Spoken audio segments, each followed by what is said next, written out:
बिस्मिल्लाहिर्रहमानिर्रहीम। बेटे आगे आपके पास है 4.4 का क्वेश्चन नंबर 11। कहता है find the interior angles of the triangle whose vertices are 1, 2 and 3। A, B और सी तीनों वर्टिसेस दिए हैं। एक ट्राइंगल के 3 वर्टिसेस होते हैं ना। हम पहले इनको ना डायग्राम में ड्रॉ करके दिखाते हैं आपको। पहले आपके पास वर्टेक्स ए को ड्रॉ करना 6, 1। 6, 1 का मतलब होता है कि आप एक्स एक्सिस के ऊपर कितना चलेंगे 6 टाइम्स। 1, 2, 3, 4, 5, 6। ठीक है। और 1 टाइम्स ये जो 1 है इसका मतलब वाई पार्ट है, तो इधर से 1।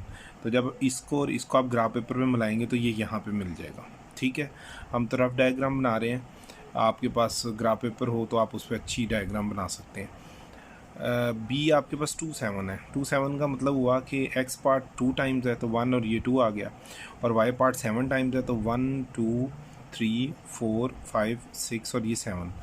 आप इसको और इधर से ये 2 को आपस में मिलाएं तो ये यहाँ पे मिलता है, तो ये बी वर्टेक्स बन गया आपका। ठीक है। इसके बाद सी आपके पास -6 एंड -7 है। तो आपके पास -6 -7 का मतलब आप एक्स एक्सिस पे -6 टाइम जाएंगे, 1, 2, 3, 4, 5, 6। और -7 का मतलब वाई एक्सिस में आप 7 टाइम्स माइनस में जाएंगे, 1, 2, 3, 4, 5, 6, 7। इसको और इसको बेटे मिलाएंगे आपस में तो ये यहाँ पे मिल जाता है। तो ये सी बन गया। अब एक लाइन खींचें ए बी के लिए, उसको L1 का नाम दे दें। बी सी के लिए ये बी और ये सी है, इसमें से लाइन जो गुजरेगी उसका नाम L2 कर दें। और जो सी और ए में से गुजरेगी उसका नाम आप L3 रख दें। ठीक है। तो ये तीनों आपके पास लाइनें ड्रॉ की हैं, तो ये एक ट्रायंगल बन गई। इसके अंदर हमने इसके अंदर बनने वाले एंगल्स बनाने हैं। इसके अंदर जो बनने वाले एंगल्स हैं उनको ज़रा आप फोकस करें, गौर करें, तो वो एंटी क्लॉकवाइज मैयर होते हैं। तो आप देखें इधर से इस तरफ आएंगे, यूँ चलेंगे तो एंटी क्लॉकवाइज, अगर यूँ चलूँ तो क्लॉकवाइज। तो ये यूँ इधर से इधर को डायरेक्शन दी तो मैंने इधर एरो बना दिया। इन दोनों में देखें तो अगर यूँ चलता तो क्लॉक थी और यूँ चलूँगा तो एंटी क्लॉकवाइज, तो इधर से इस तरफ को हो जाएगा। मतलब ये क्या होगी, ये L2 है। L2 से किस तरफ, L1 की तरफ। इधर आप अगर देखें तो आप कहाँ पे थे, ये आपकी L2 थी और ये आपकी L3, तो L2 से L3 की तरफ। और इसी तरह आप C में आ जाएं तो ये सॉरी ये L1 थी, L1 से L3 की तरफ। और C में आए तो यूँ चलें तो एंटी क्लॉकवाइज और यूँ चले तो क्लॉकवाइज है। तो देखें ये कौन सी लाइन है आपके पास, L3, L3 से L2 की तरफ। तो ये आपके पास पॉइंट्स आ गए A B C। ठीक है। आपको मैंने ड्रॉ कर दिया। अब आपके माइंड में आ रहा होगा सर हम इसको रफली वैसे भी तो ड्रॉ कर सकते थे, तो आप वैसे भी ड्रॉ कर सकते हैं, मतलब ये डायग्राम ना बनाएं। ठीक है। आप वैसे ABC ट्रायंगल बना लें और उसके मुताबिक चलना शुरू कर दें, लेकिन उसमें आपको ये नहीं पता लगेगा कि आपने इससे इसकी तरफ जाना है या इससे इसकी तरफ जाना है, वो ज़रा कन्फ्यूजन हो जाती है, क्योंकि आपको नहीं कंफर्म कि आप जो पॉइंट्स बना रहे हैं वो ABC कहाँ पे आएंगे। मैंने इस ट्रायंगल के मुताबिक तो परफेक्ट है ना, A यहाँ पे, B यहाँ पे, C। अगर आप A यहाँ कर देते हैं, B यहाँ और C यहाँ पे कर देते हैं तो ये डायरेक्शंस में प्रॉब्लम आएगा। तो ये इस वजह से ना ये चीज़ क्लियर रखनी है आपने। ये 2 मिनट लगते हैं बनाने में डायग्राम, इससे आपको बहुत फ़ायदा होगा। आगे देखिए आपके पास बेटे है slope of the line AB L1। अब सबसे पहले हमने, क्योंकि हमने एंगल्स निकालने हैं, एंगल्स के लिए जो फॉर्मूला है उसमें स्लोप इस्तेमाल होती है, तो हमें इन तीनों लाइनों की स्लोप्स निकालनी है। तो पहले हम लाइन L1 की स्लोप निकालते हैं। आपको पता है 2 पॉइंट्स दिए हों तो स्लोप का फॉर्मूला आता है y2 - y1 over x2 - x1। तो slope of the line AB line L1, ठीक है, वो आपके पास AB पॉइंट में से जो लाइन गुजर रही है वो L1 है। M1 उसका नाम हमने रख दिया C, और y2 - y1 over x2 - x1। ये देख लेना, ये A और ये B पॉइंट है, इनमें से जो लाइन गुजर रही है उसका नाम क्या है, L1। ठीक है। तो slope of the line L1 is equal to M1। उस से का मतलब होता है, कंसीडर कर लिया, y2 - y1 means A point आपके पास 6, 1 है ना, तो x1 आपका 6 है और y1 आपका 1 है। B आपके पास पॉइंट है 2, 7, तो x2 आपके पास क्या 2 है और y2 आपके पास क्या 7 है। ठीक है। ये बात क्लियर रखनी है आपने। अब आपके पास क्या है, फॉर्मूले के मुताबिक ये y2 है और ये y1 है, तो 7 - 1 आ जाएगा, और x2 - x1 मीन्स 2 - 6। 7 - 1 क्या आ जाएगा 3, 6, और 2 - 6 क्या आ जाएगा 4। इस -4, ये 2 2 ज़ा 4 और 2 3 ज़ा 6, तो -3/2 आपके पास slope of the line L1 आ गई। ठीक है। अब हम इसी तरह स्लोप ऑफ लाइन L2 और फिर स्लोप ऑफ लाइन L3 निकालते हैं। ये देखो slope of the line BC, line L2 जो उसमें से गुजर रही है वो M2, वो B और C पॉइंट्स हैं बेटे। आपके पास y2 minus y1 over x2 minus x1 है। Slope of the line of the BC line L2 is equal to M2। तो फॉर्मूले में B आपके पास क्या है 27 है, तो x1 आपके पास क्या हुआ 2। B के मुताबिक बेटे आपका x1 क्या हुआ 2 और y1 क्या हुआ 7। C के मुताबिक आपका x2 क्या हुआ -6 और y2 आपका पास क्या हुआ -7। याद रखें जो पहला पॉइंट होता है ना वो x1 y1 होता है, दूसरा पॉइंट x2 y2 होता है। अब इसके मुताबिक ये -7 y2 आ गया और y1 की वैल्यू 7 आ गई ओवर x2 की वैल्यू -6 और x1 की वैल्यू 2 आ गई। ये -14 ओवर -8 आ जाएगा, माइनस माइनस से कट जाएगा, 2 4 ज़ा और 2 7 ज़ा, तो 7/4 आपके पास आंसर आ जाएगा। Slope of the line of the BC line जिसका नाम क्या है L2 रखा हुआ हमने, एंड वो कहता है कि slope of the line CA। अब थर्ड लाइन आ गई L3, M3 से y2 minus y1 over x2 minus x1, ठीक है। तो slope of the line L3 is equal to M3 y2 minus y1 over x2 minus x1। उसी तरह आपके पास क्या है CA में C आपका -6 -7 था, तो इसका मतलब x1 आपका -6 हुआ, y1 आपका -7 हुआ, और A क्या आपके पास 6 हुआ, मतलब 6 1 में x2 आपका 6 हुआ और y2 आपका क्या हुआ 1 हुआ। आप इसमें वैल्यूज पुट कर लेंगे।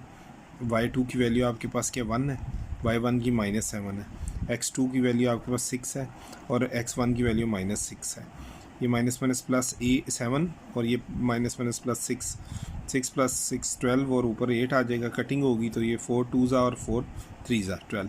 तो slope of the line L3 आ गई आपके पास। तो ये देखें बेटे आपके पास जो है ना वो slope of the CA line L3 M3 कितना आ गया 2/3। तो ये आपके पास 3 इक्वेशंस बन गई हैं, मतलब 3 स्लोप्स आ गई M1 M2 M3। अब हम एंगल्स की तरफ मूव करते हैं। मतलब now angle at vertex E is given as, ठीक है। अब इसका फॉर्मूला देखिएगा, टेन अल्फ़ा का फॉर्मूला आपके पास है M3 minus M1 over 1 plus M3 M1, ये फॉर्मूला होता है। इसको कैसे मैनेज करना है ये आपने फिगर से जाके देखना है कि L1 to L3 anti clockwise था, तो L1 to L3 पहले जाके देखते हैं कि ये कैसे एंटी क्लॉकवाइज था, ताकि ये क्लियर हो जाए पॉइंट आपको। ये देखें ये वर्टेक्स ए है, इस पे कौन कौन सी लाइंस मीट कर रही हैं L3 और L1। तो L3 ये है और L1 ये, और देखो ज़रा आप L1 से आप L3 की तरफ एंटी क्लॉकवाइज आए थे, अभी मैंने पीछे भी एक्सप्लेन किया था। तो आप L1 से L3 की तरफ आ रहे हैं, तो L3 जो है फाइनल है और L1 क्या है इनिशियल है, तो मतलब M3 फाइनल होगा और M1 क्या होगा इनिशियल होगा। अब इसी कॉन्सेप्ट को यहाँ पे हमने लेना होता है कि जब आप फॉर्मूला लगाते हैं एंगल का, तो now angle at vertex A is given as tan alpha is equal to M3 minus M1 over 1 plus M3 M1। मतलब जो फाइनल है उसको पहले लिखते हैं, इनिशियल को बाद में। फाइनल स्लोप M3 थी, इनिशियल स्लोप M1 है ओवर 1 प्लस M3 M1। तो L1 to L3 anti clockwise मैंने ये मेंशन कर दिया। अब आप M3 की वैल्यू इक्वेशन नंबर 3 से देखें तो 2/3 है और M1 की वैल्यू -3/2 है। तो और नीचे भी आप M3 और M2 की M1 की वैल्यू लिख देंगे, ये माइनस माइनस प्लस हो जाएगा 2/3 और 3/2, और ये कटिंग हो जाएगा तो ये -1 आ जाएगा, ये इससे कट जाएगा, नीचे 0 आ जाएगा। ऊपर 13/6 आ गया। किसी चीज़ के नीचे 0 आ जाए तो हम लोगों ने पढ़ा हुआ वो क्या हो जाता है अनडिफाइंड। A ओवर 0 क्या था अनडिफाइंड, कंडीशन है कि A खुद 0 ना हो। तो आप दोनों तरफ टेन इन्वर्स ले लीजिएगा, ठीक है, इधर भी लेंगे इस साइड पे भी लेंगे, टेन इस टेन इन्वर्स से कट जाएगा, खाली अल्फ़ा रह जाएगा। और वो कटता तो नहीं है, ये इफेक्ट कैंसिल करता है एक दूसरे को। तो taking tan inverse on the both sides मैंने लिख दिया, और कैलकुलेटर पे टेन इन्वर्स 1/0 करेंगे तो वो आपके पास 90 डिग्री आएगा। तो ये देखो alpha is equal to 90 degree because tan inverse and tan cancelling the effect of each other, और इस तरह tan 90 is equal to infinity होता है। आप बोथ साइड पे टेन इन्वर्स लेंगे, ये इफेक्ट कैंसिल करेगा, 90 degree is equal to tan inverse infinity. तो टेन इन्वर्स इन्फिनिटी किसके इक्वल आ जाएगा 90 डिग्री के। तो ये आपके पास एंगल ए आ गया, मतलब अल्फ़ा वर्टेक्स ए पे जो बनने वाला एंगल है ना वो कितना बन गया 90 डिग्री। अब हम रिमेनिंग दोनों एंगल्स निकालते हैं।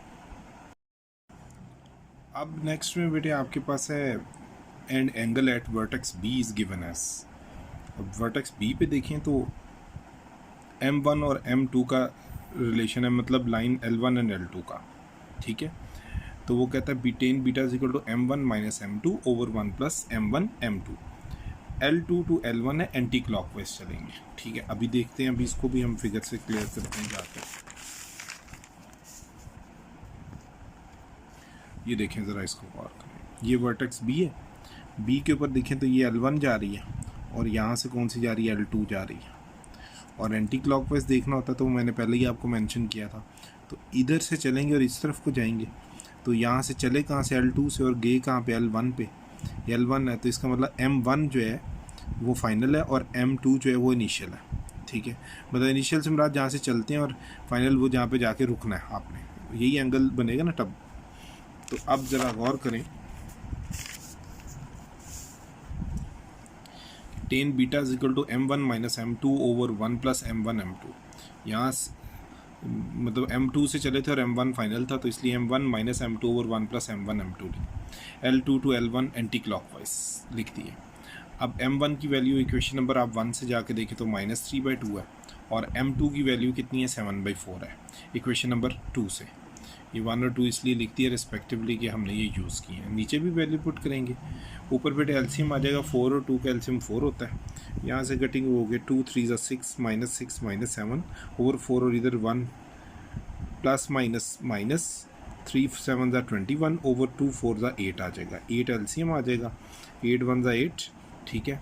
तो 8 -21 ओवर 8 आ जाएगा। ये कितना हो जाएगा, -13 ओवर 8। ये देखें, ये -13/4 ऊपर था, नीचे -13/8 आया। ये बेटे 8 ऊपर चला जाएगा, 4 नीचे आ जाएगा, माइनस माइनस से कट जाएंगे दोनों, 13 से कट जाएगा, 4 1 4 4 2 8। Tan beta is equal to 2 आ गया। आप दोनों तरफ टेन इन्वर्स ले लेंगे ताकि ये टेन इन्वर्स टेन से कैंसिल हो, तो beta is equal to tan inverse 2 आ जाएगा, ठीक है। इधर लिख दिया है by taking tan inverse on the both sides, और ये भी लिख दिया है कि tan inverse and tan cancelling the effect of each other, इन्होंने इफेक्ट कैंसिल कर दिया यहाँ पे। तो बीटा की वैल्यू आपके पास क्या आएगी, कैलकुलेटर से देखें 63.43 डिग्री आ जाएगी। अब आपके पास एंगल अल्फा और बीटा दोनों आ गए, ठीक है। आगे आपके पास आ जाता है वर्टेक्स सी के ऊपर, वर्टेक्स सी। अब आपके पास बेटे जो नेक्स्ट है वो वर्टेक्स सी पे बनने वाला पॉइंट है, अब हम उसको देखने लगे। Also angle at vertex C is given as tan gamma is equal to M2 minus M3 over 1 plus M2 M3 L3 to L2 anti clockwise. तो ज़रा देख लेते हैं अभी हम लोग M2 और M3 को, तो मतलब वर्टेक्स C के ऊपर। तो वर्टेक्स C के ऊपर हम आके देखें, इसको थोड़ा सा फोकस करते हैं। तो ये कौन सी लाइन थी जी, L3, और ये कौन सी आपके पास है, L2। तो L2 और L3 के बिटवीन जो बनने वाला एंगल है वो 10 अपना गैम है।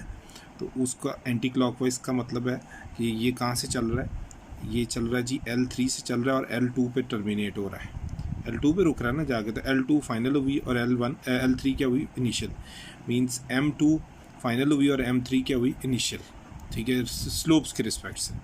तो अभी हम इसी कॉन्सेप्ट को आगे यूज़ करते हैं। ये देखें, M2 minus M3 over 1 plus M2 M3 L3 to L2 anti clockwise. तो M2 की वैल्यू आपके पास इक्वेशन नंबर 2 से 7/4 है, नीचे भी लिख दीजिएगा। और M3 की वैल्यू आपके पास क्या है, 2/3, वो नहीं इधर भी लिख दें M3 की जगह, यहाँ पे भी और यहाँ पे भी। ये LCM ले लीजिएगा, 4 और 3 का 12 आ जाएगा, इधर 4 3 12 और 7 2 14 आज तक कटिंग करनी, कटिंग कर ले जैसे ईजी लगे आपको।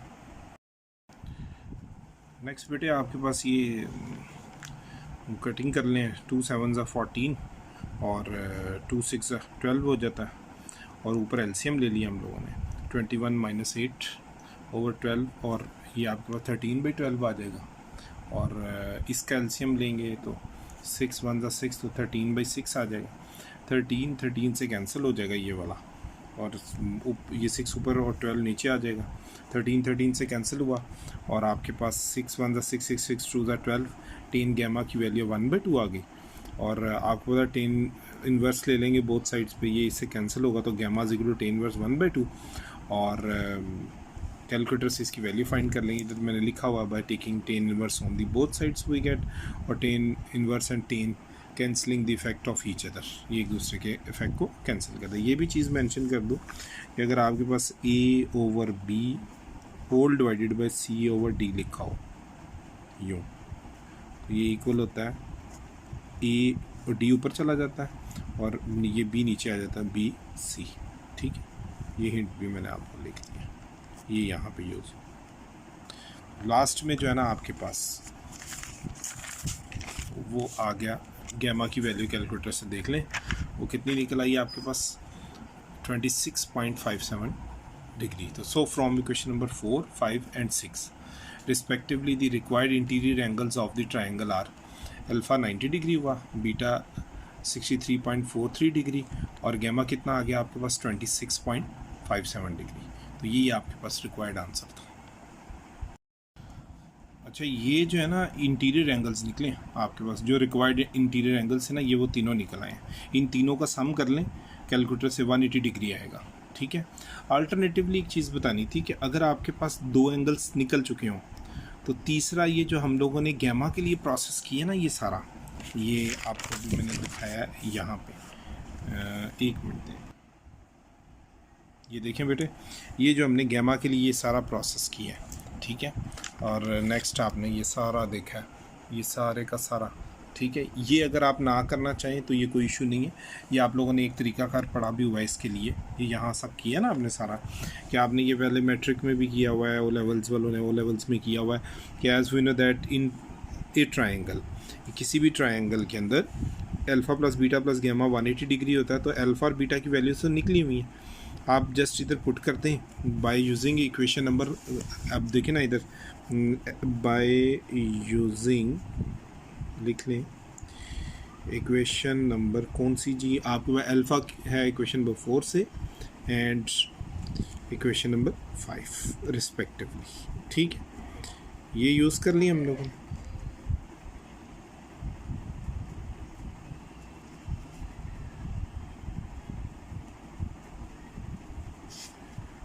तो ये हम यूज़ कर लेते हैं, यहाँ पे हमारे पास मौजूद है।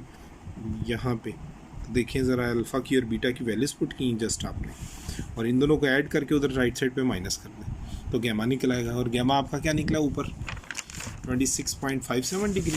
तो आपका यूँ भी 26.57 डिग्री ही निकलेगा।